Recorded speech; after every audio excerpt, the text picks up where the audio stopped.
My name is Tiara Martinez. I'm a program manager at an accelerator program, and I'm from the Bronx, New York.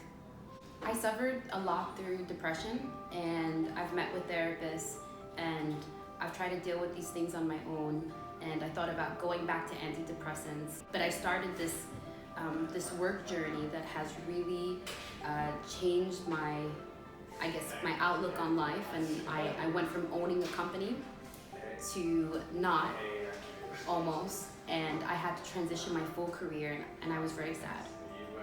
So after the session, I felt immediately like I woke up, and I was just so surprised, because I haven't felt something like that since I was on antidepressants, and I didn't think it was something that was going to be immediate, but I felt like I risen.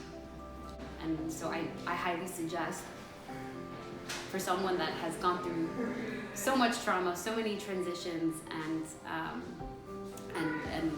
so many outlets that didn't work, or that has worked but just took a while, that you try it out with her, because you really, you don't have anything to lose, and you gain a friend, and you gain a mentor, and kind of like a mom and a sister at the same time. I mean, it's insane that you can find somebody with that much love to give, and that love never leaves you.